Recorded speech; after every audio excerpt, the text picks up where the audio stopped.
Hi everyone, thank you for inviting me. It's a pleasure to share my thoughts on how ecosystem-based approach principles were addressed in the MSP process in Portugal. As you said, I'm a researcher at University of Aveiro and CESAM, and I've been involved in the strategic environmental assessment of the MSP in Portugal. Next slide please.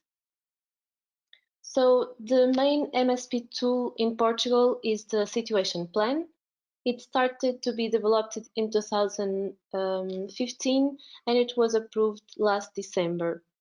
It covers the entire national maritime space, which includes the maritime space adjacent to the mainland, but also the archipelagos of Azores and Madeira, and the continental shelf beyond 200 nautical miles. So this is a single document, meaning that it allows for a holistic and integrated view of the national maritime space, but at the same time it requires an articulation between DGRM, which is the National Authority for MSP, and that is coordinating all this process, and also the regional authority in Madeira, Drota, and RAM in Azores. The situation plan was subject to a strategic environmental assessment, and although it was approved, the Azores is still ongoing. Could you please change the slide? As you can see, the ecosystem-based approach is one of the principles that guide the MSP process in Portugal, but there are others that are equally relevant, such as the adaptive management, integrated multidisciplinary and cross-cutting management, the precautionary approach, and the collaboration for a responsible ocean management. Next slide, please.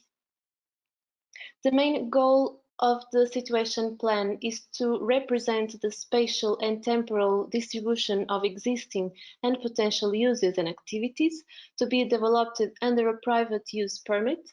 And these are, as you can see, aquaculture, renewable energy, submarine cable and pipelines, multipurpose platforms, among others. Could you change, please? The definition of potential areas for these uses and activities took into account oceanographic conditions, such as bathymetry, waves, tides, currents, administrative and legal constraints that result from nature conservation, military safety and others, but also the safeguard of what we called common uses or free uses, namely fisheries or public uses such as recreation. Next, please. In order to avoid and minimize conflicts with existing uses and activities, particularly fisheries, several meetings were organized with fishing community, allowing to complement the existing data and to map the most used and relevant sites for fishermen that needed to be preserved. Since the beginning of the process, a dedicated website was created, as well as a geoportal to foster participation and share the MSP results and the processes. Next, please. An interesting measure that was adopted in the mainland was the creation of a buffer zone with a 1.5 nautical miles to safeguard common uses associated to small-scale fisheries, recreation and leisure activities, but also to reduce the visual impact. Here, it's not possible to install fixed floating platforms or structures that are not related with recreation, sports, or tourism, neither aquaculture for fish production. Next, please. For each use and activity, a sheet was developed. It contains characterization of the activity, what is the existing situation and expected evolution, what are the potential areas for future development, good practices, also what are the compatible uses and conflicting uses, the constraints, and finally, what is the plan contribution to the National Ocean Strategy. These sheets are supposed to be like a living document and aim to be dynamic. They are updated as potential areas become occupied. through the attribution of a private use permit, for example, or as allocation plans are approved, or as scientific and technological evolution contributes with new knowledge that advises the use of different practices. Next, please. As I mentioned before, there was a strategic environmental assessment with the aim to assess the likely significant effects that may arise from the plan's implementation. And here you can see the critical factors for decision making that guide this environmental assessment, being the most relevant in terms of ecosystem-based approach, the environmental status, and the knowledge, scientific and technical capacity. Next, please.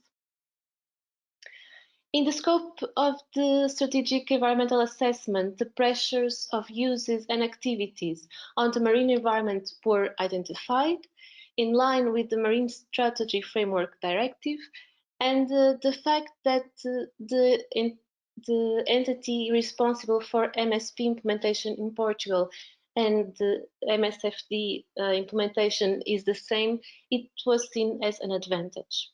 Next, please. Also, in the scope of the sea, the potential impacts on Natura 2000 were assessed. If you are curious, you can find more information on the paper published this year by Fernandes et al. Next, please. And because not all pressures have local impact, in this assessment, we assigned an influence distance radius to each pressure and use or activities. Next. We assessed the degree of exposure, the interaction between the pressure and the protected habitats and species. Next, please. And whenever the impact resulting from this analysis was considered significant, mitigation measures were identified and integrated in the situation plan, in the sheets that I mentioned before. So the same was done for the interactions between pressures and the natural habitats, which are still unknown, adopting a precautionary principle. Next, please.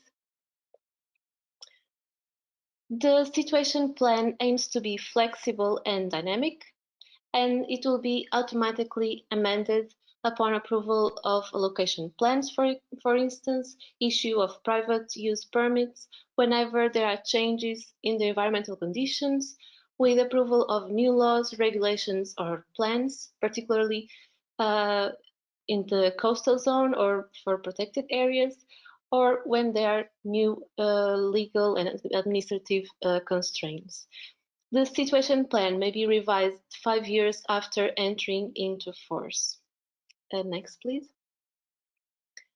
I would like to highlight that this is a process that depends on several entities, not only those responsible for MSP, and that the success of the MSP implementation will depend on the cooperation and effectiveness of the institutional dialogue. Next, please.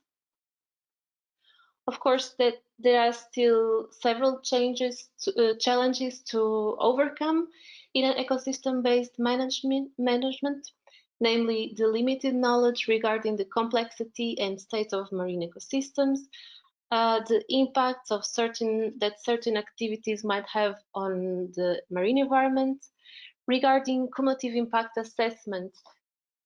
Although an important step was made here, analyzing several overlapping pressures, there is a need to improve these methodologies and to better understand the effects that stressors have on one another. Are they addictive, synergetic? The impact assessment should also consider the state of conservation and sensitivity and recovery rate of the ecosystems. Also, data collection is an issue. There is a need for coherent strategies for marine data collection, organization, and mapping. And finally, a better understanding and mapping of ecosystem services and how they are affected by MSP. Next, please. I think that's all for me. Thank you for listening.